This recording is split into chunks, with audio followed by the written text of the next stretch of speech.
All right. Happy Wednesday. Hope you guys' week is off to a good start. Well, we're halfway through, really. A lot of things happening. A lot of warning signs flashing across global macroeconomics, and that's where we are going to start tonight. We're going to run it down, answer all the questions here in the chat as usual. Appreciate everybody that's put good questions here. We got a lot of people have already put things in. But I got a couple places I want to start with first. One, I just posted on Twitter, and this is going to rub some people the wrong way, and that's okay by me because it's true. Gold is overvalued. I'm going to be the only person that's going to tell you that. Most people are, and a lot of people make money on gold. I make my money other ways. Like we have a business, we do deal with crypto, right? I don't make any money off of telling you to buy from this gold exchange or that gold exchange. Gold is a hedge against inflation. It's a way to protect the value of your money, your hard-earned money. If you wanted to stick it in something, it stood the test of time. It is money. It is fungible. It's exchangeable. It holds its value in comparison to fiat money, which does not, or currency. I was watching Peter Schiff. Man, he's always in the Bitcoin debates.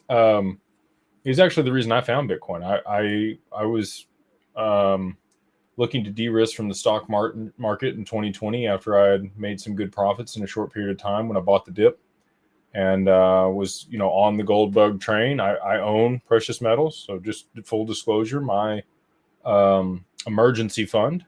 Somewhere between 3 and 6 months of your net worth, or not your net worth, but your expenses. You want to make those fairly liquid, but also hedge against inflation and have it somewhere that's accessible in case you need. I think metals are a fantastic option for an emergency fund. So, but gold is overvalued right now. It is at an all-time high. We're at 3,340 something, 50 something, 60 something dollars, running up here, and it's overvalued in comparison to other assets. Okay, so I'm going to give you my barometer on this and why I'm saying it's overvalued. You could say it's undervalued because of its new role in the monetary system that we expect it to play. It's undervalued because they're going to reprice it. It's undervalued because they've suppressed the price in comparison to fiat dollars. Okay, all right. In comparison to fiat, sure. However, if you're pricing it against other tangible assets, if you're looking at gold versus real estate or gold against the stock market, it's overvalued in comparison to those assets. Both of those assets have seen a decrease in their price, and gold has continued to escalate. The traditional exchange for gold for a nice home is around 10 kilos. Okay, so back when gold was $20 an ounce, if you had 10 kilos of gold, it was about $3,000. And that was a nice home back in the early 1900s, when that was a fair price for gold and a fair price for real estate. Today, a kilo of gold is $108,000. All right, so that would mean that 10 kilos of gold would be $1,080,000. I mean, I would expect everybody here to say that that is a nice home. It is a nice home, but just a normal 3-bedroom, 2-bath in a reasonable part of the United States that's not California, it's probably going to run you somewhere between $600,000 and $700,000, maybe $800,000 on the high side. Okay, that's still less than $1 million, right? And that's why I say gold is overpriced. And I think people are. I'm probably going to go sell some tomorrow, just transparently, because I think it's overpriced in comparison to other assets right now, and I think divesting from that and putting it into something with a better risk profile is probably the way to go. If you look at Mike Maloney, he's got I love Mike, by the way, another gold bug. Austrian Economics. He's a crypto guy. I like Mike. He was in the ICO for HBAR. Sharp guy. Like, he's one of the few gold bugs that like gets crypto also.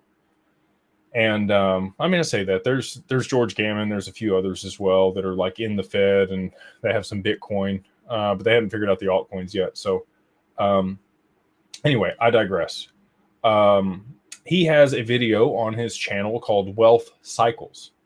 And if I would encourage you to go watch that video. Mike runs through real estate priced in gold and the stock market priced in gold. And he shows you over history, if you were able to divest from real estate and buy gold, and then sell gold at the top and buy real estate. If you had done that over the past 120 years with just a couple homes early on, actually it was, I think it's just $3,000 starting in like 1913 when the Fed was formed. Up to today, and I think that video is 3-4 years old now. You would have $50 billion if you sold at the top and the bottom of each one of those cycles. Okay.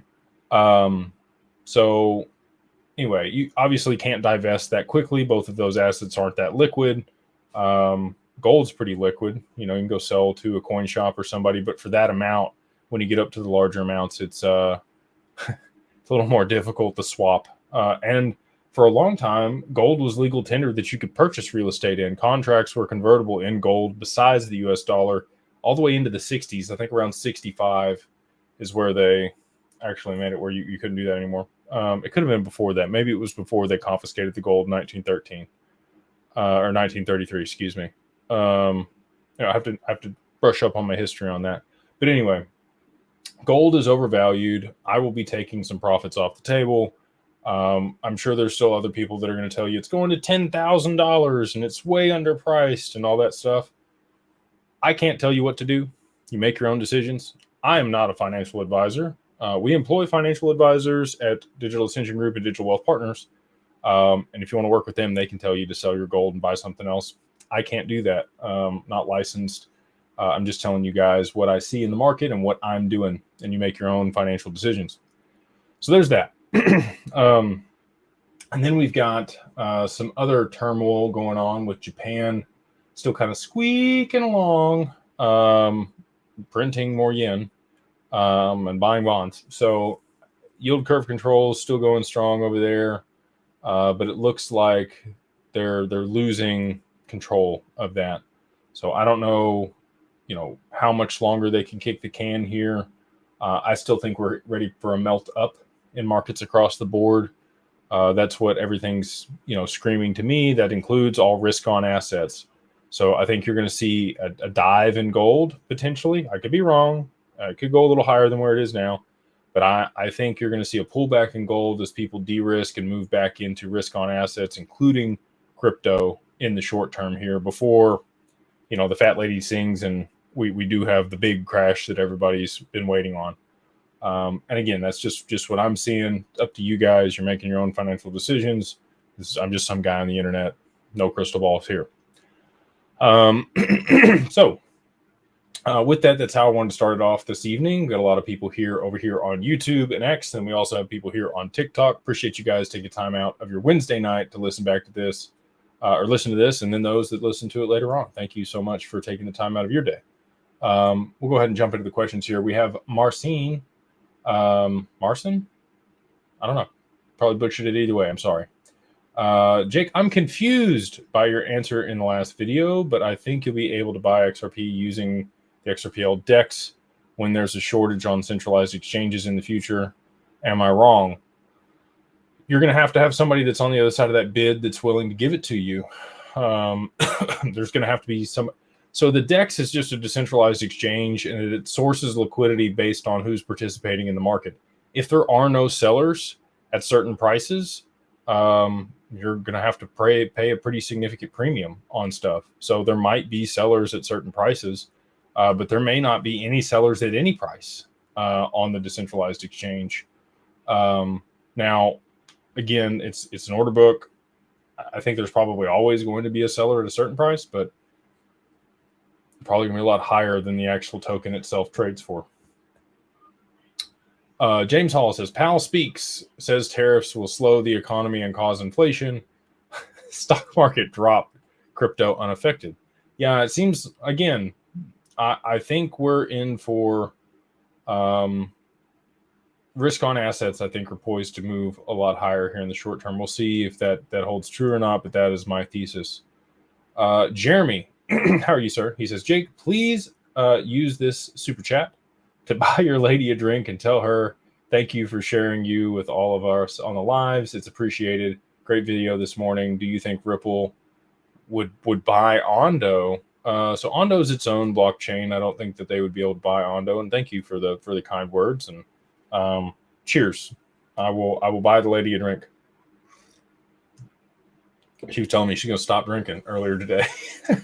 So maybe it'll be a nice lemonade. I don't know.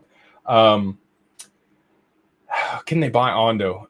Obviously, there's a company that's tokenizing treasuries on Ondo, and there's I don't know if they have a foundation or how they're structured over there.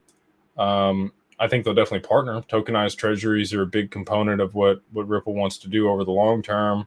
Tokenized debt on chain. In the video that's going to come out later this week, I can tell you, I will pull this up right here. I've got my spreadsheet, my handy dandy, it's not Blue's Clues handy dandy notebook, but I got my spreadsheet. And when it comes to US treasuries on a daily volume, just US treasuries, that's not all global treasuries, $600 billion is traded daily for the volume there. Only $4.05 billion worth of treasuries have been tokenized. Total global market for US treasuries is $25 trillion. So that comes out to 0.016% of all treasuries have been tokenized by Ondo or anyone else. Very few. Franklin Templeton has also done it on Hyperledger. Is the only other people that are really competing in that market in a meaningful way. Both Ondo and Franklin Templeton have also done it on the EVM or the Ethereum network. I think that needs to be compatible with the EVM sidechain on the XRPL. You need to have smart contract capability for that. I don't think they'll buy Ondo, but I do think that they will partner with them, and I think you'll probably get an announcement about that at some point. It's a good question, though, Jeremy. Appreciate you in the super chat. We've got you first. And they say, appreciate all you do for the Beyond Broke Mastermind and Digital Wealth Partners. Appreciate you, man. Yeah. I wouldn't have it any other way. A lot of days are really stressful, but we have a lot of fun. Wake up excited every day, which is cool. Question. This token, ZBEC, oh boy, that Anchorage is about to custody, or it is currently. Could you do some research on it? Would love to hear your opinion. I guess I need to, because Zach is talking about it on his channel and other people are looking at it. I'll check it out. Could be like Electronium. I haven't done any research on it, so I'm just completely speculating here. You got a lot of people going after lower value payments. I have to figure out what the special sauce is here for ZBEC. But yeah, I'll do some research and get back to you guys. Maybe I'll make a thread on it. Appreciate the again, I got enough people talking about it at this point. I probably need to look into it. This person's asked, they say, do I need to be a member of Digital Wealth Partners in order to get an LLC set up, or can I set that up before becoming a member? I'm just over $60,000 in digital assets and want to set up an LLC. Yeah, so maybe a breakdown of like the companies and how all this actually works together would be helpful for people. I've had this requested on calls with myself a couple different times. So we have Digital Ascension Group. Digital Ascension Group is the holding corporation that owns all of the underlying subsidiaries. Okay. So it sits at the top. And then on one side of the house, we have Digital Family Office, which has a DBA for Digital Ascension Group. But it is a multifamily office that specializes in digital assets and provides all the professional services along with the LLCs for people that need those services, that are either being proactive to make sure that they are going to be able to take the biggest advantage of their liquidity event in the near future, or they've already had one in digital assets and need all the professional services that we provide. The subsidiary to that, so we got the holding company, digital family office, and then below digital family office, we have digital wealth partners. And the reason that's separated out is it needs its own licensing to be able to participate as a regulated entity by FINRA and the SEC. It has a CRD number. It is an IA or an investment advisor. It employs RIAs or registered investment advisors, and they literally can advise you on your crypto. We are the first real RIA for anybody that doesn't have at least $100 million in crypto. There's one other firm in the US that's SEC registered RIA that does this, but you need, a lot of money in Bitcoin or ETH to even have a conversation with them. And I think they're capped out on clients at this point. They have 15, and I don't think they're taking anymore. So anyway, maybe that gives you a little bit better idea of the services that are provided by each company and why they're segregated the way that they are. But if you need the LLC, you can just reach out to digitalfamilyoffice.io. And you can put in the code 50OFF, 50OFFDAG, like Digital Ascension Group, LLC, and that gets you everything end to end you need for your LLC to set it up for your digital assets to manage them for $1,500 all in. And that price is going to go up on the 28th of this month. We're going to $2,000 per LLC. So if you want it for $1,500, I would recommend that you go ahead and do that now. And we're adding a virtual office to forward mail for people at the end of this month. And that's why the price is increasing, along with a few other value adds that we want to make sure people have access to that make it a little bit easier to set up a bank account and another provision to the operating agreement. So all the people that have already set up an LLC, you'll just get those new things. You won't even have to worry about it. But anybody new after the 28th of this month will pay the higher price. So if you want to set your LLC up for your digital assets and make sure you are in position to take the most advantage of your price appreciation and your newfound wealth on the other side of liquidity event here in the short term, I would highly recommend getting the LLC set up. About this gentleman, he's got 60,000. That's about the time you start looking at it. Less than that probably doesn't make sense. Your money would be better spent buying more crypto, in my personal opinion, not financial advice. Dennis, they say, what is XDC 2.0? Does it make XDC attractive versus XRP? We're going to have XDC at our event here in 8 days here in Dallas. I like XDC. I think it has a lot of promise. I like the technology. Talk to the founders. It's the multiple on XDC is nowhere close to what XRP still has left in it, in my personal opinion. So up to you, how you allocate your capital. I don't own any XDC. I'll buy some XDC on the other side of price appreciation for XRP when I think the multiples are similar, I did find a token here just recently that I did buy. It's the first thing I've bought in the last 3 years besides XRP that we talked about in the Mastermind earlier this week. And it will come out in a video here in just a few days when I run down this entire spreadsheet that I have sitting next to me that talks about all the different asset classes, the total global valuation, the daily trading volume, how much has been tokenized, who the leaders are in each one of these areas, and which ones I think will be the winner over the long term. And there's toward the end is the token that I bought that I think is going to have similar price appreciation to XRP if it gets adoption in the area that it has traction. We have GI Kai. I guess that's how you say it. Hey, Jake, thanks for everything that you do. Thank you for being here and asking good questions. For you, I just appreciate... no question for you. Wow, thank you. I appreciate the info and confidence you have with every week. I took my small 15K in savings and dropped it in XRP. I know it's not much, but it's all I have. God bless. Thank you for the kind words. And again, I can't give anybody financial advice. I have a passion for this. It's what I spend my time on. And I'm extremely bullish on this asset in particular because of what it's going to be used for. And I'm glad to hear that other people are excited about it too. That's where I'll leave it. Thank you for the super chat. this person up here, they said aloha, so they must be in it's Ryan. Man, hope you're enjoying Hawaii, brother. He says, I seriously can't wait for all the Carbon 2 meetups after price appreciation. We'll be doing something there like in Kauai, where you are, brother. We'll do Monaco. We'll do some yacht parties. We'll do some cool stuff for Carbon 2 post price appreciation. He says, here we go. What are your top locations for future meetups? Mine are Bora Bora in Japan. See you there. So Tokyo's definitely on the list for sure. Bora Bora would be awesome. St. John's is a pretty cool destination.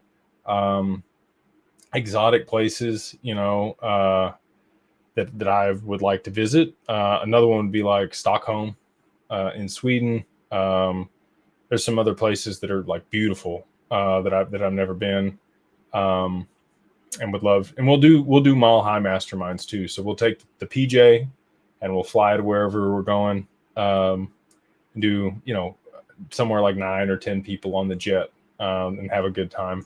So anyway, super excited for that and definitely looking forward to it, brother.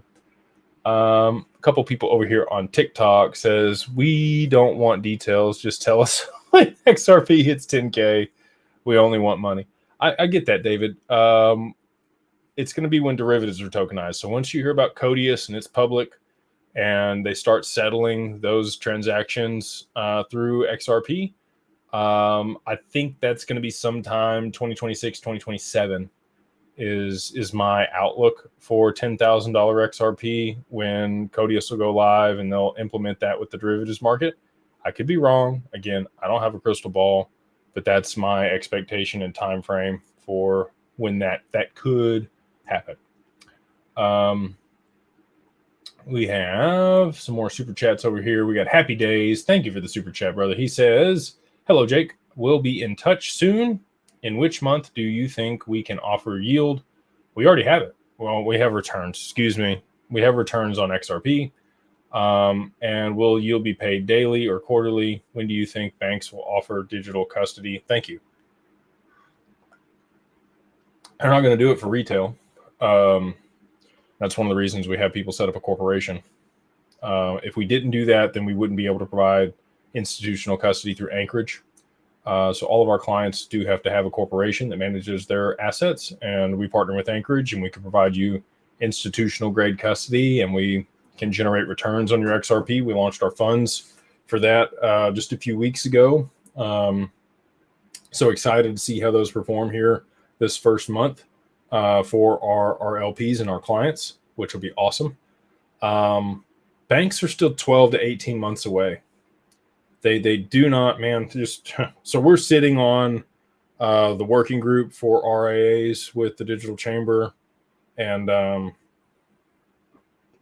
it's a bunch of lawyers, nice people, really good people, but they're not Web3 native. They're very TradFi, which is great. You need that aspect and that understanding, but they've never dealt with this at scale. They have no idea what the problems are or the frictions.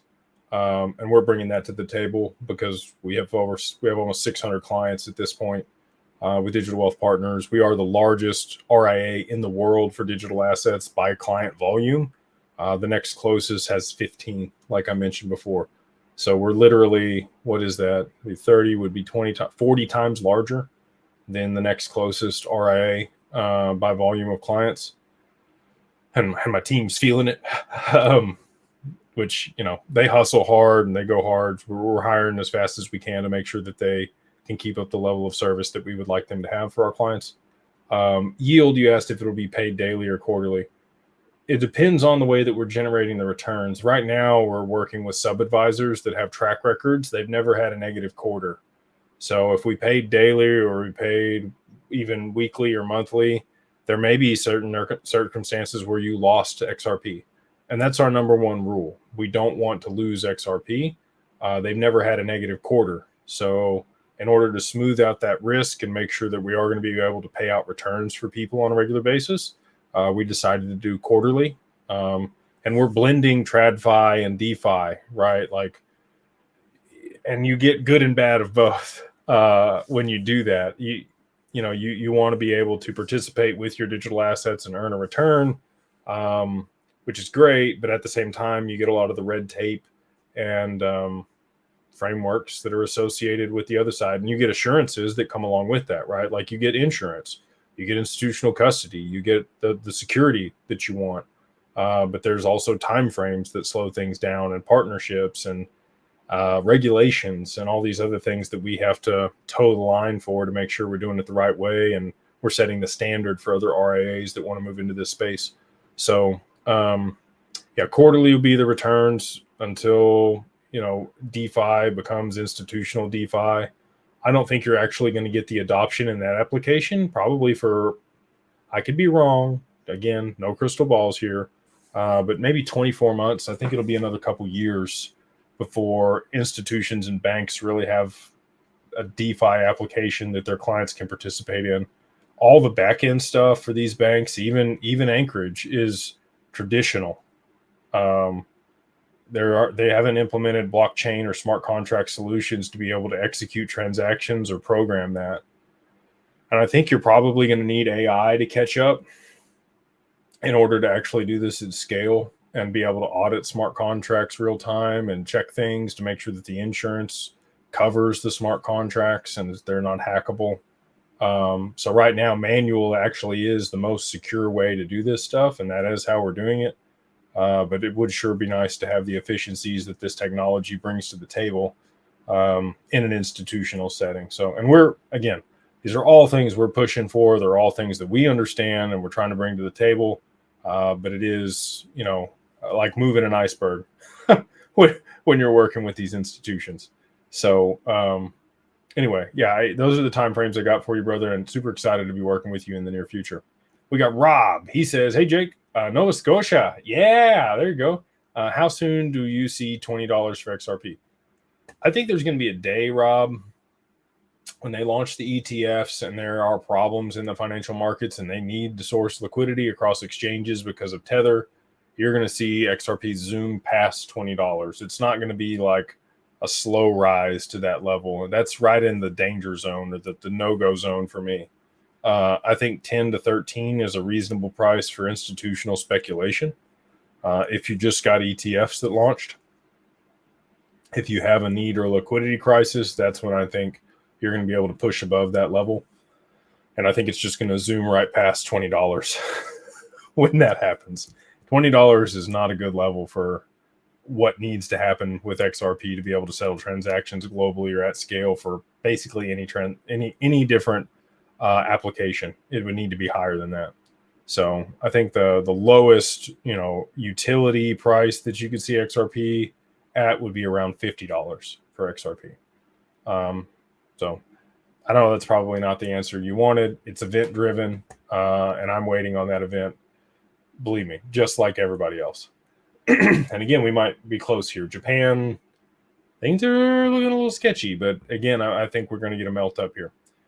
We got Trinity XRP. Ooh, it's like the Matrix. They say, I have seen so many high level debates. I'm assuming it's so many high level debates with ROUSD making XRP obsolete. What's your opinion for XRP not being obsolete? Okay. This is a very reasonable question. If you have a stable coin that can move value between two parties, why do you need XRP? It's a good question. Does everybody trust Ripple? Probably. I mean, most people would trust Ripple, right? Like, it's auditable. You can see it. It's backed. It's transparent. Do both parties want ROUSD on either side of the transaction? Or is somebody going to take that ROUSD that they got in the transaction and swap it for something else? It would need to be interoperable. You would need to have a deep order book in order to be able to do that. But if both people were just trading dollars, maybe it's possible. Anything that's issued, and interoperable with the XRPL, ROUSD is not on the EVM sidechain yet. It's just on Ethereum. So it's slow and expensive to transact with ROUSD. But once the EVM sidechain on the XRPL is live, here at the end of April, we've got 10 days or so. I think it'll be live based on my conversations. And then at that point, lots of stable coins could be issued on the EVM side chain, because ROUSD is just kind of the pilot. It's the beginning one. So let's say I wanted, each bank was probably going to issue their own stable coin. I would bet so, right? Like they have their own sovereign reserves. They'd be able to issue their own stable coin, a representation of value. And they're probably not going to want to take other banks' stable coins, right? Like, why would you? Why? Bank of America is not going to want to hold Wells Fargo and JP Morgans and Ripples and Starbucks and all of these other counterparty stablecoins. They're going to want to own their own stablecoin because that's a lucrative business. So how do you do that? If two parties like have these US dollar denominated stablecoins and they want to send each other money and neither one of them want to accept the counterparty's stablecoin, well, you need an intermediary bridge asset that's agnostic and has pairs with both of them to be able to provide a DEX that things can be swapped through. And that's what XRP does. So it could sit in the middle still between two stablecoin transactions that were issued on the EVM sidechain or other networks that are interoperable with Axelar and settle those transactions real time and source liquidity through, guess what? Most of the time, it's going to be XRP. Now, if there's enough liquidity in some of these other assets to be able to swap direct, it'll do that. And that's what the technology is built for. But in most circumstances, if there's enough liquidity in XRP and it is the fastest, cheapest way to move the money on the network, which most of the time it is, that's the routing order that it's going to run through. So there's been a lot of people that have asked me that question. Intelligent people I've had conversations with are like, well, stablecoins make XRP irrelevant. They don't, though, because each counterparty is going to want to issue their own stablecoin, and they're not. You don't necessarily want somebody else's stablecoin that they're going to pay you in.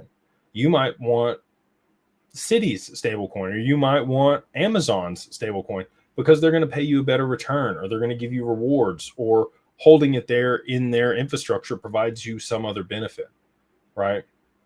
So, and they aren't going to want to accept outside stablecoins. They're going to want to issue more of their own stablecoin and buy more treasuries because it's a lucrative business. So that's the deal. You need something that's interoperable that allows even the stablecoins to be exchanged between counterparties that don't want to receive the opposing party's type of payment. So hopefully, I know that was long-winded, but I wanted to be thorough in it and explain the situation and why you still need, and stablecoins actually provide more of a need for XRP over the long term, especially more and more that are issued. And most people, again, it takes some critical thinking. Most people look at things at just a visceral or surface level and like, oh, well, that makes sense. They don't really scratch a couple layers deeper to actually understand how transactions are going to work at scale globally. So anyway, simple way to explain that is even the stable coins are going to need some intermediary bridge asset because counterparties aren't going to want to always receive the same stable coin that somebody else wants to pay in. All right. A couple more over here on TikTok, and then we'll jump into some more super chats. Mandy says, do you see a big change with XRP by August? I mean, that's when Trump said the stablecoin bill would be passed by. So, and he said that there would be some big changes in the first 100 days. 100 days is up on April 30th. So we'll see. I think so, Mandy. I think we're going to have a hot girl summer for a lot of people that own these digital assets. I think it's going to be a good time. LCX. Onyx, I can't find a definitive answer whether that is JP Morgan's coin or not. If it is, absolutely. Rockstar, I think it's a great opportunity. If it's not, it could go completely to zero. So I don't own any. It's kind of like a lottery ticket. And at this point, with the price appreciation it's had, the juice isn't worth the squeeze for me. But it very well might be for other people. I'm thinking Good Friday. I wouldn't disagree with you, Mandy. Might be a Good Friday. Tomorrow's a Thursday. Ripple loves Thursdays also, if you guys didn't know that. Let's see here. I'll go back to this. So a lot of people are asking me about other tokens over here on TikTok. We put out and you'll see it later this week. We've had a lot of people talk about it.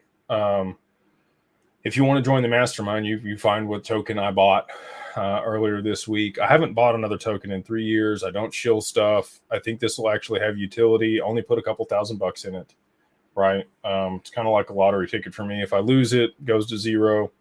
Too bad, so sad. That's what I'm willing to gamble on it. But if it goes to the values I think it could with the adoption of insurance policies, wild types of appreciation. Insurance, I'll read you the sheet over here. I'm not going to tell you what the network is of the token. If you join the mastermind, you'll know. Again, you can check it out for a month for free, right? You can come in, get the information, and get out if you want to. But the code there to join the mastermind for social or carbon one is Beyond Broke, all capitalized, and then the number 1, and then MO gets you a free month there in the group, and you can know about what the token is before the video drops tomorrow or Friday if you're really antsy for it. But it's the tokenization of insurance policies globally. $8.21 trillion is what the gross written premiums are for insurance globally. There's a total of $3 to $5 billion settled daily for claims and premiums. So not quite the same volume that you have for U.S. Treasuries or some of these other applications, but still pretty appreciable. And there's really nobody but this token that has traction in it. Currently, there have been $225 million worth of policies tokenized. So again, let's back up here. $8.21 trillion is the asset class. Only $225 million of that's been tokenized. So that's 0.0027% about.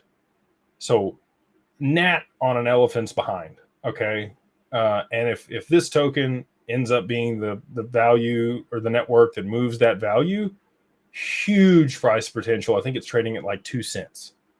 So that's why I think this could be, a pretty significant player in the future.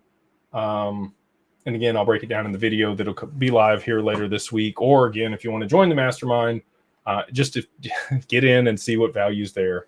The code is Beyond Broke, all capitalized, the number 1. And then MO gets you a free month, and you'll know what the token is before tomorrow or the next day when the video comes out if you're itching for it. Got Brandon G. He says, Jake, do you think they will revalue gold? What do you anticipate happening with the audit for Fort Knox? Good questions. I don't think they're going to have to revalue gold. They already have paper derivatives. They can manipulate it to whatever price they want. And that's my whole point. Like, it is manipulated, but it is overpriced right now in comparison to other asset classes, right? If we saw a huge run up in real estate and the markets and crypto and gold took a dip, probably pulls back to a reasonable level. But right now it is overvalued in comparison to all the other asset classes. And again, probably going to take some profit. So Fort Knox. I'm not going to find anything. Fort Knox does not have the gold. However, we have enough gold. We have way more than enough gold to compete with China, Russia, Japan, India, anybody else that's been stockpiling gold. The U.S. has been too. They have not been as public about it. Some of it's stored here in Dallas, and it is a very significant amount of gold.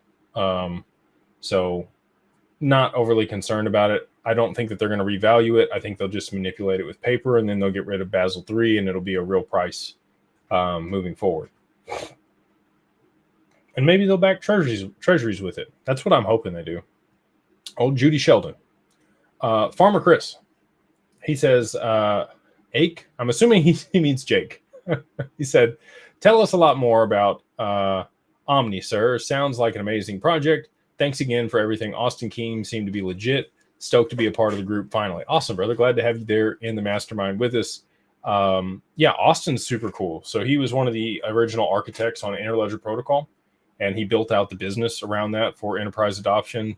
Ripple made that acquisition back in 2015 or 2016 when he was just, his senior year. I don't know, Stanford or Harvard or what he said, but it was a high-level school. And then, he worked for Ripple for a little while before moving on after that exit and starting Omni. So Omni token is available on Coinbase. It's available on most large exchanges. If you guys haven't seen the video, I would go check it out. We posted it this morning. here on YouTube. And just a really cool project to be able to source liquidity and returns for people, irrespective of what collateral you're posting, and be able to meet the constraints of whatever type of terms you want to participate with, right? So if you don't want your stuff rehypothecated, you might not generate as much returns, but they're willing to do some. Something we're definitely interested in working with him for Digital Wealth Partners and figuring out how we can integrate that DeFi into Anchorage. But again, I think it's a ways out, but we are going to push for it and see what we can make happen. And thank you again for the kind words and checking out the interview. We got, this person's asking a good question. They said, Jackson, they say, hey, Jake, are we able to roll a self-directed IRA owning XRP into Digital Wealth Partners? You absolutely can. We can't earn returns on it yet. We're working on it, okay? Some DRs and some other things that we're working on to be able to, generate some type of return or yield on assets held in an IRA. But the reasons you might want to go ahead and move it over to Digital Wealth Partners versus holding it at, Bitcoin IRA or iTrust Capital or somebody else, the custody solution we provide for RAs is much safer. And there's a reason it's insured where the others, they don't have crime insurance on it. So Digital Trust is who most IRA providers work with. They hold your assets in a ledger that's in a level 4 facility, and they go in there at 4:00 every day that you trade something, and there's a human that sees your keys and executes your transaction for you. And that's the reason that they don't allow the insurance on it, because there's too much room for human error or loss.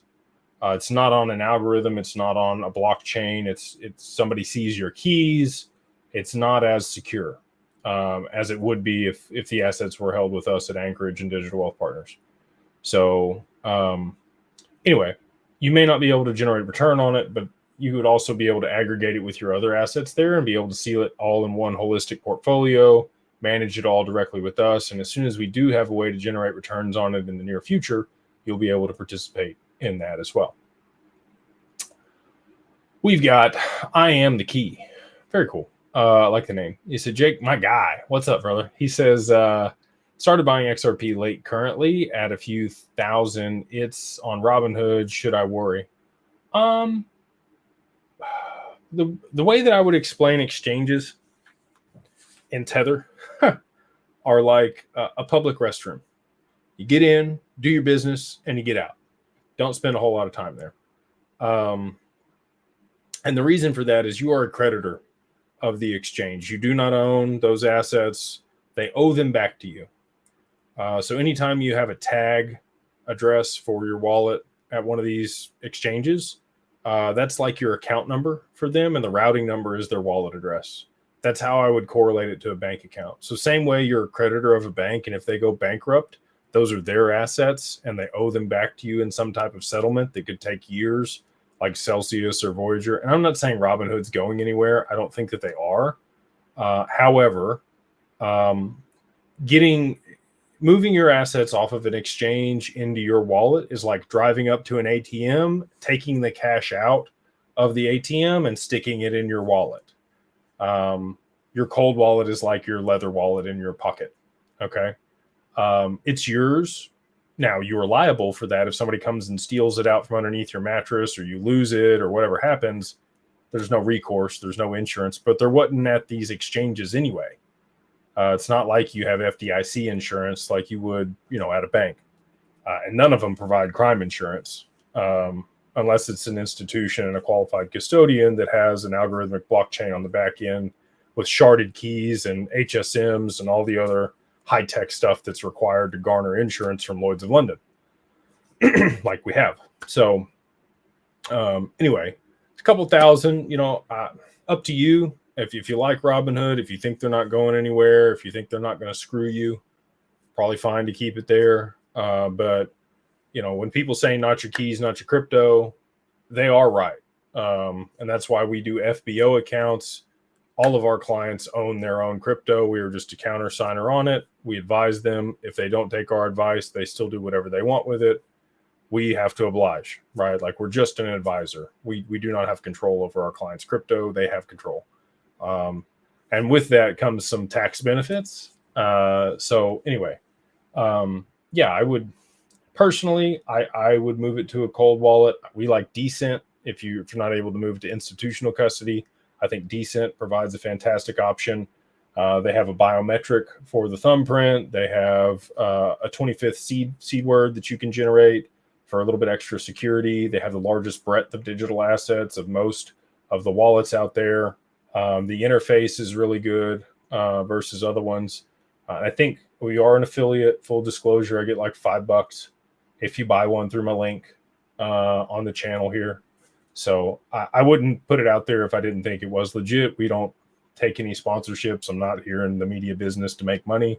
I'm here to help people and educate them and make sure that they're informed. So, but they reached out and I literally used that wallet. So it was like, cool. I'm willing to be an affiliate for something I think is real and I actually do use.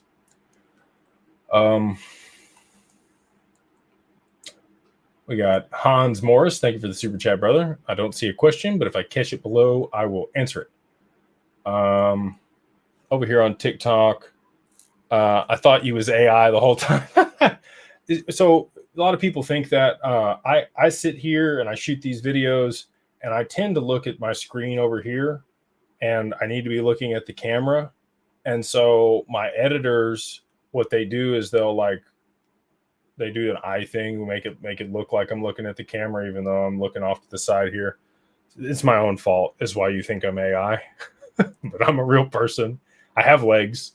So yeah, this person's asked about Exodus Wallet. Exodus Wallet is a hot wallet. It's very much like Atomic Wallet. Atomic Wallet has been hacked. Exodus Wallet, I think, also may have had an exposure. I don't remember if they were completely hacked or not and lost assets. Not my favorite deal. Great to exchange and swap for things and, stake Atomic token and earn the returns, and or other assets. But again, like, if it can be hacked and people can take your stuff, and there's no insurance or recourse, that's not my favorite place to be. So I would not recommend Exodus Wallet unless you had a specific reason for holding your assets on there to generate a return. Tangem. I love Tangem. Tangem cards, Tangem wallet, I think is great. I like using Zaman, or used to be Zum, or Sum, however you want to say it, that we'd say when created with the Tangem card for your XRP. I think that's great. This person says Arculus or Ledger. Ledger, I wouldn't touch with a 10-foot pole at this point. Been some things that I've learned about there that are currently in litigation that we'll see how that turns out. Not accusing anybody of anything, not stating any wrongdoing. I'm just saying, not my choice. It's not my my deal. You got like Arculus, you've got EliPal, you've got there's lots of them out there. I like Decent the most. I think the UI is the best. I like the biometric. I like the 25th seed phrase, and I like the breadth of asset that they provide. There's some other ones that are air gapped and some different things. Trezor's okay. So yeah. Again, Decent's my preference. Neil C, excuse me. Neil. Yeah, sorry, butchered that. He said, just want to say thank you. Channels like yours, Mickles and Zach's, put me in a position to set my life up for success. Glad to hear that. He said, family up for success, excuse me. Can't wait to work with you on the other side. Bags are packed. See you on the moon. Cheers, brother. Yeah, Zach and Mickle are both good people. Mickle works with us at Digital Wealth Partners. He's our head advisor. That dude hustles, man. Always working. He's up the same time I am, even though he's on the East Coast, and he's probably still working right now. I guarantee it. If he's not, trying to spend a little bit of time with his girlfriend, I promise you, he's hustling, answering clients, doing withdrawals, doing consults, following up on everything. Like, he is wide open all day, just like I am. And it's cool to run with people that have the same hustle as you. So super proud to be on Team Mickle. And Zach, same way. Zach is good people. Zach's got his media business. Yeah, we're excited to be at his event at XRP Las Vegas on the Thursday before XRP Las Vegas. We got Textured Puma. They say, hey, Jake, how do we access / set up a new virtual office if we already have the LLC? You'd have to contact us. We would have to go to the registered agent. We'd have to swap out the address for the new virtual office, but we're going to be providing that for you, Virtual Puma. If anybody has set up an LLC with us, you will automatically get a virtual office to forward your mail starting on the 28th. We're bringing on help to be able to do that. And so anybody that's already set up an LLC with us for the 1500, you will inherit the benefits of the virtual office for the mail forwarding. So get that done. If you are looking to do an LLC, again, it's 50% off. We do it for $1,500 right now. It's moving to $2,000 on the 28th of this month. If you want to take advantage of that for your digital assets, there's the code. It's 50 off 50 OFF DAG LLC, and that's on digitalfamilyoffice.io. All right. What did somebody say what it was? Fire Marshal Bill, you shut your mouth here in the chat about which token it is. Supposed to keep that for the Mastermind, Fire Marshal Bill. Just giving you a hard time. You can share it. It's a cool opportunity. Let's see here. Here we go. GI Kai says, my XRP is in Coinbase. Then XRP becomes unavailable to retail at a certain point. Will I still be able to hold it on Coinbase if that happens, or how would I sell or custody XRP at that point? Good question. So your assets are held on Coinbase in custody. Now, it's on their exchange side, but they have a wallet specific for liquidity purposes to be able to sell XRP. Your coins actually may be held in that, but as long as you aren't putting in a sell order, should be fine. I mean, they provide institutional custody for all the ETFs. I don't think Coinbase is going anywhere. They're public at this point. They're pretty big, and they're the most progressive when it comes to smart wallets and Base and like a lot of the tokenized security products that they're working on. I've been really impressed with them. You've got so Matt Rosenden and I have talked pretty extensively about what he's building over there with CapSign, and a lot of what he's integrated is off of Coinbase and Base with their smart wallets and their infrastructure. So yeah, super impressed with what they're building over there at Coinbase.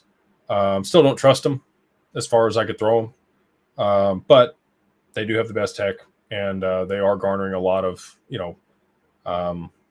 attention and partnership and liquidity. So I don't think they're going anywhere. And I think you'll be fine to hold your assets on there if it's, a smaller amount. Might be a big amount if we see some price appreciation. We've got is Snake. Oh, this is Brosif. What's up, Brosif? They say, is ROUSD to XRP as Tether is to Bitcoin? I don't think it's that tightly correlated. We haven't seen price appreciation for XRP every time they've minted ROUSD. They've minted quite a bit at this point. I think they have like over 200 million ROUSD. And we haven't seen the price of appreciation on XRP the same way that you would on Bitcoin if Tether prints 1 billion. So I would say that stable coins well, and that's all been on Ethereum too. We haven't seen any minting on the EVM sidechain because it's not live yet. They've tested it and trialed some things over there while it's in beta, but you don't have anything live on the mainnet. So once that is live on the mainnet, I think you're going to see a lot of stable coins issued on the EVM sidechain for the XRPL all at once. And I do think that will cause price to rise for XRP because those will be a lot of transactions that are moving that'll need to be settled. So that'll be trading volume. And that would cause the price of XRP to go up substantially from where it is today. It wouldn't be like Tether buying Bitcoin to back the Tether that they just printed with the Ponzi scheme that they started with. Obviously, they've divested of a lot of that at this point and tried to get right with Treasuries, but now they're going to issue a new stable coin to be compliant, but they can't use their old one because they're locked up in a lawsuit with Celsius and they have Bitcoin on their balance sheet and they won't be able to become compliant if stablecoin regs are passed, and they know that. So anyway, yeah, I don't think it's quite exactly the same, but I think that stablecoins issued on the EVM sidechain will increase the value of XRP because of the volume of transactions that will need to be settled there, but not because they're buying XRP with the stablecoin, if that makes sense. Silverado, man, that's what I'm talking about. Chevy, what's up? Once XRP blows past $20, will we ever see it drop in price like we see with Bitcoin, or will it only move up? How long until we see it move up again? I wish I had a crystal ball and knew, Silverado, man. I would love to get on here and tell you guys exactly the day and the price point that it's going to move from and when you could buy at a lower price. I don't have any of those answers. I don't think anybody really does. A lot of it's speculation on timing. I only know events, right? Like when we see the reverse carry trade unwind, you can bet your ass XRP is going to make a lot of people a lot of money. When's that going to happen? They've been kicking the can a long time. It looks like things are ready to go. Gold looks like it's ready to go. There's a lot of things that make me think it's ready to go, but I've also thought that for a while now, and it hasn't. So still waiting on those things to play out. I don't think you're going to get the drop. Like a lot of people are anticipating, and even Blockchain Backer, I have a lot of respect for that guy. He's got his hustle. I respect his hustle. He's going to divest 70% of his bag of XRP at like $10. And, he probably has enough XRP that he's going to be just fine with 35% of his bag or 30% of his bag left. His moon bag is how he says it. But anyway, I think he might kick himself a little bit on that over the long term, because I don't think we're going to see anywhere near these prices ever again once we get past 50. I think she's up and to the right for the foreseeable future. Let's see here. Is ZBCN ready to go? I don't know, man. I got to go do some research on that. Everybody's pinging me about that. I know Zach made a video about it. I saw him post about it earlier. I am uninformed and ignorant. So until I have an actual reasonable thing and understand what's going on, I'm not going to speak to it. We just did that one. Let's see if we got any other super chats here. We do. Thank you, 1979 Whitetail. They say, Jake, what are your thoughts on someone onboarding with DWP with 50K XRP is all they have? You'd pretty much be committing to hodling at that point with no strategic moves to make. Thanks for the great content, Dave. So that's true in the short term, Dave. I would say this. So if you just had 50,000 XRP, and that's an appreciable amount of XRP. I'm not like dogging it. That's just our minimum, because that's where it makes sense to start working with people. And I mean, that you can get in if you have 50,000 XRP through Friday. If you want to work with Digital Wealth Partners and get your assets into custody, so that'd be close to $100,000, a little over $100,000 in crypto right now. You could be accredited and have 50,000 XRP, right? So we have plenty of people that are actually they have real estate, they have stocks, they have other stuff where they're accredited and they can earn on their XRP. So we're able to do that for a lot of people. If you are not accredited and you only have the 50,000 XRP, to your point here, I think that's kind of what you alluded to in the question, Dave. You're getting the benefit of an advisor that can help you with this and make sure that you're structured the right way, and also provide you financial advice on your asset. And we're working on ways. We will have them in June where people can participate that are not accredited and generate a return on their XRP. So those funds go live in June. So you want to be in May to be able to participate in those. But you would have to pay fees in the short term. And the benefit that you're going to get there is I don't know what age you are, or if you have children or a spouse, or if they know anything about digital assets. If they don't, then you're going to get a lot of benefit, because now you can designate your spouse as a signer on the account. You can add your children as beneficiaries. You get all the same benefits like you would at a bank or financial institution or Charles Schwab or Fidelity. Like, God forbid something happens to you, you know that your family is going to be taken care of. And that's the cool thing and what I wanted most out of this. But there are costs associated with it, right? So sometimes it makes sense, sometimes it doesn't. I'll tell you a hack. If you do want to wait, if you pay the onboarding fee now, and you want to make sure that you get in, you don't have to move your assets in until you can generate a return enough to cover the fees. So if you want to like onboard, pay it, get it in place, and then wait till you can, 15 days before or so, and you can get your assets in there and make sure that you're in the fund and able to generate returns, then you won't have to cover much fees before you get your first check there in July. That's the way I would go about it. So I'm not here to take a bunch of money from people. I want to provide them as much value as possible. And if you're cash poor, like a lot of people are, and there's nothing wrong with that, if you've invested a bunch of money in crypto, I get it. What returns are you expecting for June? I don't know. I don't know what the market conditions are going to be. I don't know what our partner's performance is going to be. We like to have the stuff in the fund for the whole quarter. Again, like I talked about, they've never had a negative quarter. So you're banking that June's going to be a good month if you try this out, okay? There could be losses in June. I don't know. I can't guarantee anything. This is not like a yield or a guaranteed return. This is an opportunity, and it might work and it might not. What is the take to become accredited? So you have to meet the accredited requirement here in the US. Those are, you can do that three ways.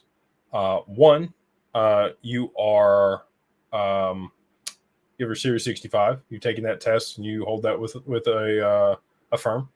The other two more common ways are through income or net worth. So income, you need at least $200,000 a year that you've made on your tax returns for the past 2 years if you're single, $300,000 for the past 2 years if you are married. And then the other way is that you have at least $1 million in net worth outside of the equity in your primary residence or whatever is homesteaded.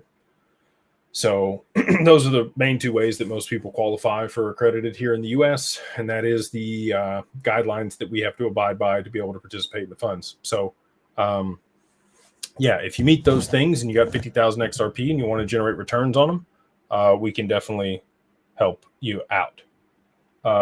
So anyway, back to Dave here. Up to you on when you want to come in, but we are going to offer this through the end of the week. If you do pay, again, you can just kind of hold off moving the assets in there until it makes sense. Let's see here. Wayne, what's up, man? He says, how and why would stablecoins settle payments through XRP? Any competitors that could take some of that business from Ripple? Yeah, for sure. Google, Apple, Amazon, X, Facebook or Meta, McDonald's, Citi, Capital One, Bank of America, JP Morgan. I don't think people comprehend how many stable coins are going to be issued as soon as stablecoin regs come out. Bank of America's CEO is like, we're ready. We just need them to pass the bill. And Goldman and everybody else is already ready to go too. They've got Corda as their primary backend infrastructure, and they can spin up a stablecoin tomorrow. And then they can settle through XRP on the backend. So you still need a way to submit payments between counterparties and institutions. And again, they're not going to want to hold each other's stablecoins. So you need an intermediary asset to settle payments real time, and that is XRP. So again, I explained this in detail earlier, but you still have to have that for settlement between people that don't want the counterparty's payment mechanism.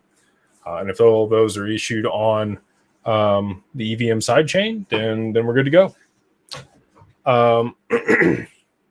Bitcoin won't wait for XRP to surpass it. That got enough XRP. Interesting. I'm not sure if I completely agree with you, but I do think that Bitcoin will get surpassed in market cap by XRP in the very near future. You can put that down. Put me down on the record saying that. I think that Bitcoin's market cap will get surpassed by XRP's market cap in the near future. Gonna hang out. We're on about an hour. We'll hang out another 25 minutes here. Wrap it up about 10:30 or 11:30 over there on the East Coast. Teresa's has a go. They say, please like, subscribe, and share. Don't forget to join the Mastermind, people. Thank you, brother. I always forget to say that. If you do find value in this content, please like, subscribe, and share with other people that you think would also enjoy it. And again, the Mastermind just happens to be below here in the comments. If you do want to join the Mastermind, check out everything that's there. We run private deals in the group. We have in-person meetups. We have one here in Dallas on the 23rd. I'm expecting like almost 200 people to come to this one here in Dallas. We have a private dinner beforehand for Carbon 2. And then we have our big event the next day here in Dallas with family offices. So super excited for that. Going to be awesome to see everybody there from the group. We do more in real life meetups than pretty much any other group in crypto. I think the only one that does more than us is going to be the Bored Ape Yacht Club. So, if you find value in being among people that have a like-minded interest and vision for their lives, and you don't want to feel crazy because you're alone on an island and everybody else around you doesn't understand this stuff, you're going to love the community. And again, we run private deals there in the group. So if you want access to be able to invest in, fintech companies that everybody knows, likes, and loves, we allow up to 35 non-accredited investors to participate on our cap tables because we run 506Bs in a compliant way there in the Mastermind. So again, the code for that is Beyond Broke, all capitalized, the number 1. MO gets you a free month there in Social or Carbon 1. Carbon 1 is what's required to participate in the private deals. We provide other stuff on the website that you can download basically in order to meet the sophisticated requirement is how we justify that. So price prediction for VET. Devon the Realtor. So I made a bunch of money on VET back in the day. I bought it in June of 2020 for less than a penny. I think it was like 0.0079 cents or something is when I bought my first VET. Not V-Chain, not Corvette. And did really good with that. It ran up pretty significantly after that, and I took a good, some good profit. Sonny Liu, I'm not sure if he's still the CEO over there. They had a lot of traction with Walmart in China and for other applications. I think that that's probably the one when it comes to supply chain management and tagging and being able to see, where your products have been, what the temperature was on the truck, how long it sat on the shelf, all the other fun stuff that you might want to know about whatever you're buying. I think VeChain probably gets that market. I think it's a great blockchain for that application. I just don't know how much value is going to move over that network with that data. So you use the token to pay the fees on the network, and VThor, you can stake it and then it validates, and you have to have a certain amount of VET in order to run a validator on the network. That might be another one that we could syndicate a node for, honestly, because VThor has had some good runs on price too. So anyway, familiar with it, but I'm not sure as far as price prediction goes.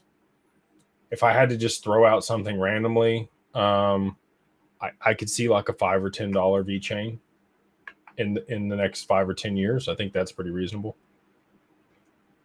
if they get the adoption for that use case, right? Depends on how much market share they take. We got Fonzie Flops. This is an interesting name. I like the photo. He says, "Yo, Jake, what's up, man?" He says, "Is Doge a front runner for Ripple laying tracks?" I'm going to assume you mean the Department of Government Enhancement, or what's efficiency? That's what it is.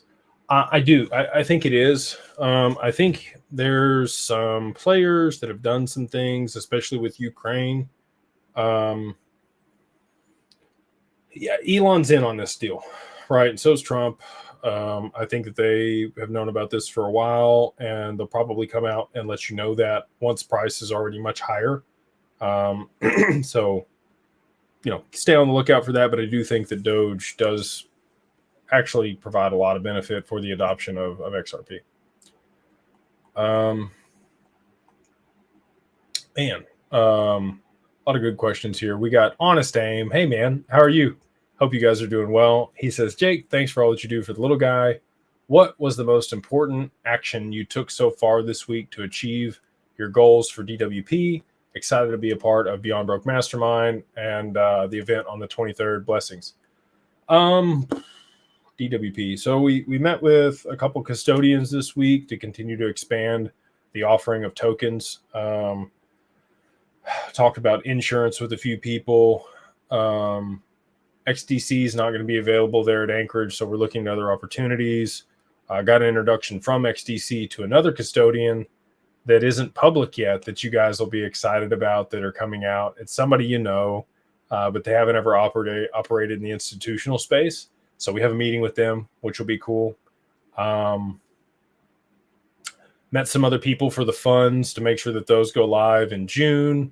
Talked to our fund administrator and our counsel for drafting the fund documents to make sure that those are on track. Currently sitting on the board that's discussing all of the rules for IRAs on the council, the working council there for what's the initiative. I can't think of it, but it's late. In DC, people that are actually discussing the roundtable for legislation on RIAs. We were participating in that conversation.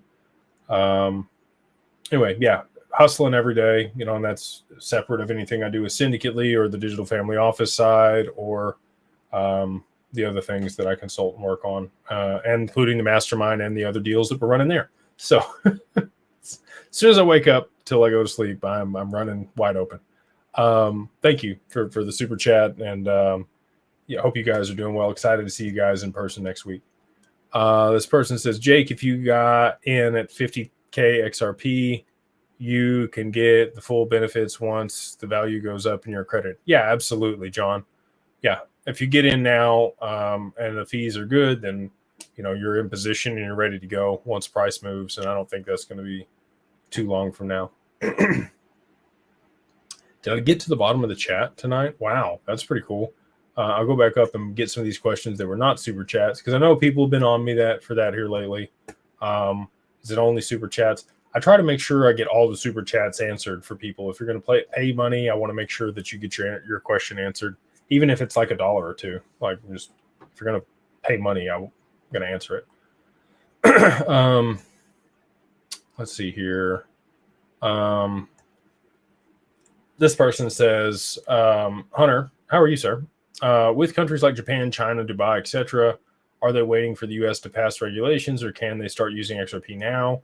I would assume those transactions would make the price tick up, right? So that's the chicken or the egg, right? You need enough liquidity in XRP to be able to settle transactions. So how do you get liquidity into XRP? You have to have a supply shock to drive the price up on the main net and the secondary market for the exchanges. And so you need the ETFs is the reality. We're not waiting on regs. We're waiting on ETFs. If you could get the ETF announcement for XRP before regulations were live or passed here in the US. And if that were to happen, you would see massive liquidity move into XRP. And once there was enough liquidity in the asset from a supply shock, you could see the price stabilize or continue to move higher based on those transactions you're talking about. But it needs a kickstart to get it to the levels of liquidity required for those transactions. Or you would have to start between 2 people and then 3 people and then 4 people. And I don't know if there's even enough liquidity in right now at $2 to be able to settle transactions between Bank of America and the Bank of Bangladesh, right? I don't know what the payment volume or settlement volume is there, but it only requires 2 banks to start using it, and the rest of them will pile in. But you are going to need something to kickstart the price to move it to a higher point where there's enough liquidity to facilitate that. And that's what I think we're waiting on. We're waiting on the ETFs to be launched here in the US. Snake Eyes says, what quarter do you expect 4-digit XRP? Whenever the reverse carry trade unwinds and they need it to settle the back end of the stock market. That could be tomorrow. It could be November. I don't know. I wish, if I knew, man, believe me, I'd be on here screaming it from the rooftop. I don't know time. I just know events. So I'm waiting on that reverse carry trade to unwind, and I wish I had a better answer for you, Snake Eyes. We got the Posh Head. He says, I made some money from Filecoin a few years back, and I can't believe it has progressively slid to $2.50 today. Do you think it's due for a substantial bounce, as it does seem extremely oversold from $253 at the high? They need staking to come back online. So you were able to stake your fill if you were a provider on that network and generate some pretty substantial returns for bringing data on chain. Actually, one of our clients and good friends of mine, I need to call back. I need to call Kevin back. If he's watching, I'm sorry I hadn't called you back. They went to Vegas and got registered with Protocol Labs and figured out how to do that whole thing. I bought a bunch of fill and moved a terabyte on the network, only to have staking removed like 3 months later by the U.S. government and the SEC. So until you see that type of demand come back on that chain, which I don't know if you will or not, interplanetary file storage protocol, or IPFS, I think is the main piece of that chain, kind of like the EVM on Ethereum, that'll progress and be used in other applications or by other chains. Filecoin's network is really only for long-term, well, like 7-year data storage for stuff that you don't need to access. So like medical records would probably be a good way for that one to work. And they could do that. They can shard it and encrypt it, and they can make it HIPAA compliant. They could do like tax returns or financial records, because you need to hold those for about 7 years before you delete them. Same thing for lawyers, like they have to keep case files and stuff for an extended period of time for 7 years before they can delete them. So anything like that is what I think Filecoin's network will be used for. It doesn't allow for hot access to data like you would have if you used a DPIN protocol. There's other people that have data storage that allow you to access real time in a secure, decentralized way. And that's what DPIN is.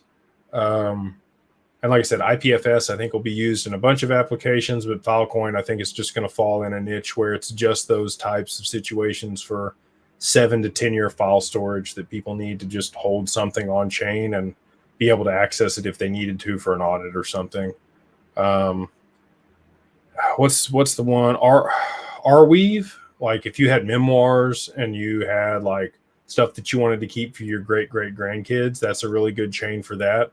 Does never go away. It's a good file storage chain. But yeah, 250. I don't know that it'll ever get back to 253. They would have to reinstate staking, and you'd have to see a pretty significant adoption of the network for that type of data storage for it to get back to that all-time high. Armani, he says, hey man, much love as usual. Hey, appreciate that, brother. What's your conservative price? And I mean, constipated hardcore conservative price for XRP and Flare in 2025. What's the bull case for both in the event all falls in line? So you want a bandwidth of like low and high prices.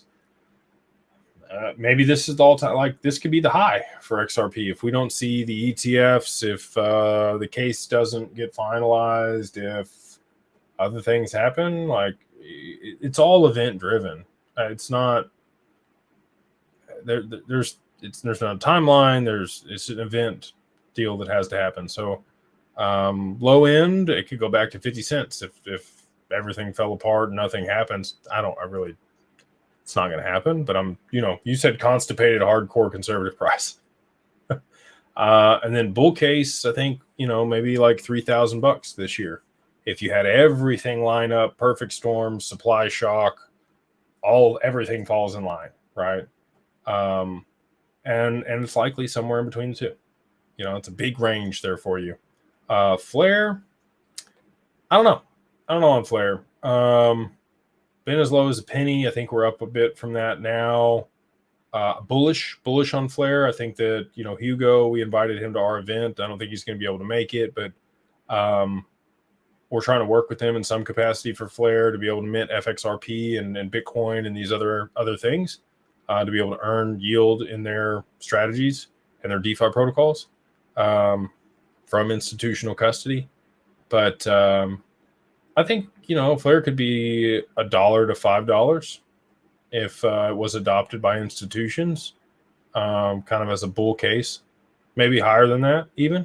If you had like everybody using that, let's say all the banks got the Flare drop and they have a bunch of Spark tokens and they roll it into their offering for institutional clients. Sure. Yeah. I mean, maybe $20, $25 Flare from pennies, that's a pretty big move, but or it stays right where it's at and just continues to trend sideways because Hugo's delayed everything for years at this point. And I think that's because XRP was delayed too. I don't think it was any fault of Hugo. I think he's got the rough end of this just because all this has been planned out for a long time. And then that lawsuit happened and the administration that we have now didn't win the last election. So I think everything got pushed 4 years from happening. So we're here now though. And I think both of those are going to do pretty good here in 2025. We got Wayne one more time. Thank you for the super chat, Wayne. He says, upon the reverse carry trade, will the stock market crash? Yes. On that note, crypto is following the market. Will crypto crash along with the market? Most of it. Yes. There may be a few specific assets that are the showstoppers, and I think it's just XRP, to be honest with you. I don't think there's going to be anything else. I think everything else will be falling from the sky, and XRP will be skyrocketing while everything else is falling in that situation. And it's because it'll be needed to be able to provide liquidity, to be able to settle the back end of the stock market and de-risk all the investment banks from imploding and losing all their money and causing us to go into a deep Great Depression.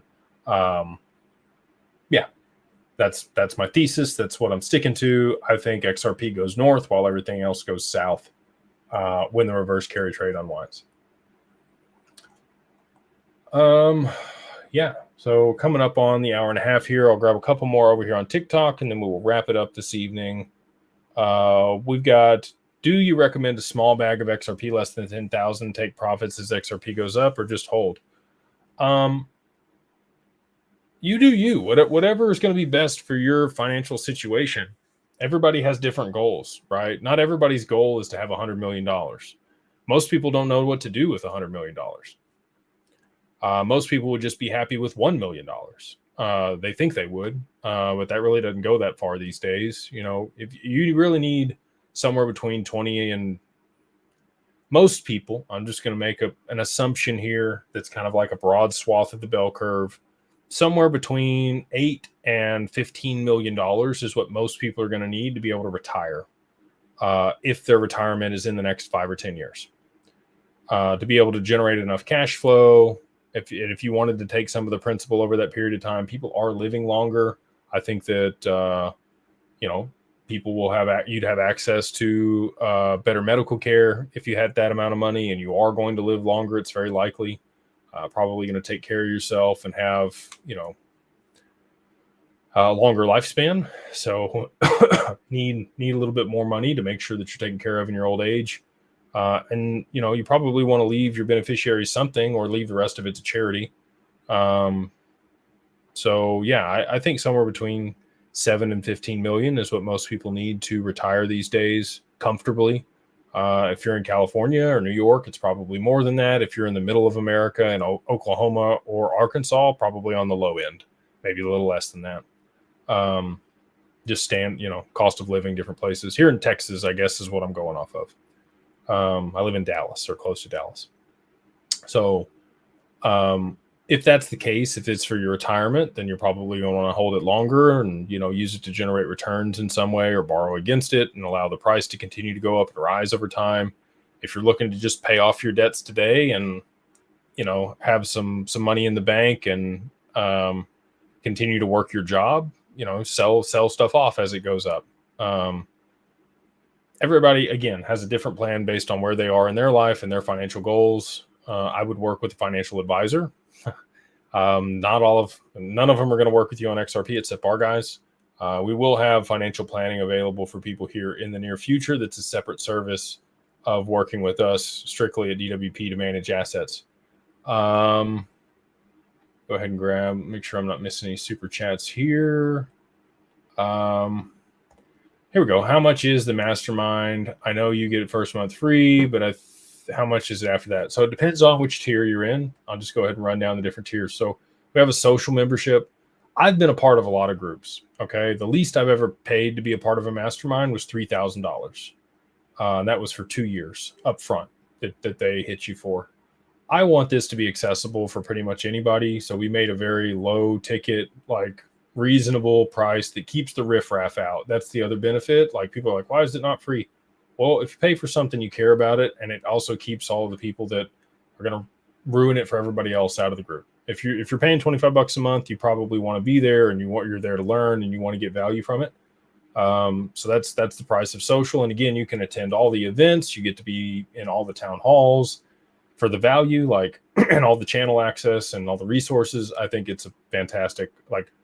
I can tell you, I put more value into this Mastermind than any other group I've ever been a part of. And for you to be able to get access to it for $150 a year.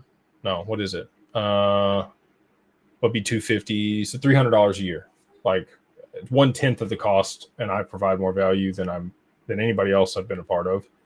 We also have insurance for the group. So this isn't something I ever talk about really publicly, but we have a health share program there in the group for health insurance. So if you are older, if you are an entrepreneur, if you need separate health insurance for whatever reason, we piggyback on an association of 60,000 people. And so we get really good rates and terms. It's not like your traditional insurance policy with a deductible, but it works pretty similar. So if you want to join the group, you get access to that. Which I've been part of a lot of groups. I said again, and nobody's ever offered any type of insurance policy for the members. And you can do that even if you're just in social. Separate of that, we have a partnership with Scriptco. So if you have prescriptions, you can pay a membership fee to them and you get your prescriptions at cost. PPMs make about $1 billion a day between the three of them for marking up prescription costs, prescription medication. So if you're going through your insurance provider and you're paying, a copay or whatever, it actually could end up being cheaper paying the subscription and then getting it at cost. So there's that. We have a lot of other partnerships and affiliations that, provide different value. We have people there in the group that talk about how to improve your credit, how to invest in startups and VC, how to buy apartment complexes, how to invest in tiny homes or storage units or trailer parks. We try to run the gambit and educate people on all different types of investment, as well as other financial products and the way to use them to, benefit your life. We've had people come in and talk about PPLI, offshore trust, onshore trust, domestic estate planning. CPAs come in and talk about how to mitigate taxes. And those are, again, available for even the social members. Carbon One, you're able to participate on the deals that we run there in group, the private deals. That's $100 a month. Super, super great value for all the resources that you get there on the website that talk about all the different estate planning and different ways to structure yourself, and other things that you can just download for your business there on the site if you have one, or your LLC. And then again, participate in the private deals we run. If you are a high-level professional, C-suite executive, somebody that owns a business, an entrepreneur, we have Carbon 2, which is $250 a month. We have a separate meeting every single week for those people. Currently have about 40 members in that group. And it's more of an intimate setting. We don't record those calls. People share things about their business and where they're at in life. And we all try to help each other and kind of come together and make sure that we're all doing good. Mental health there, and then also like business. If there's some way that people can, make more money or save their money or invest things, we offer special private equity investments to that group that we don't offer to the rest of the group. So yeah, those are kind of the 3 tiers that we currently have. And then we have an invite only tier that's a bit separate. But those prices are going to be locked in for the people that are in here now. You get those prices even on the other side of price appreciation. On the other side of price appreciation, we're going to lock the group down for 30 days. We're going to put in a much more stringent vetting process to make sure that we're doing background checks and a bunch of things for the people that are coming into the group. And you'll be locked in at the prices, and everybody else will pay 10x what the current price points are. So if that interests you, again, you can just go check out the group. It's at beyondbroke.com. And the code is beyondbroke, the number 1, and then MO gets you a free month there in the group. We do have the LLC. Again, price on that's going to go to $2,000 here at the end of the month on the 28th. So if you want to lock in the $1,500 and get all the benefits on the other side of that, you just go to digitalfamilyoffice.io, and it's 50 off, 50OFF DAG LLC, gets you a $1,500 LLC, EIN, articles of organization, certificate of good standing, the template for the operating agreement, how to set up a bank account, and then a few other items as well. And the white glove service, if you need to call or ask about transferring your assets, step-by-step process and how to do that, we show you every step of the way. And if you do want the wealth management or anything else that we provide, you can just reach out to digitalwealthpartners.net and the contact us form. If you got 50,000 XRP and you're in the process of setting up your LLC, then we would love to work with you. So with that, we'll go ahead and wrap it up. I hope you have a wonderful night, a wonderful week. We'll be back next Monday on the live. And until then, God bless, and we will see y'all on the next one.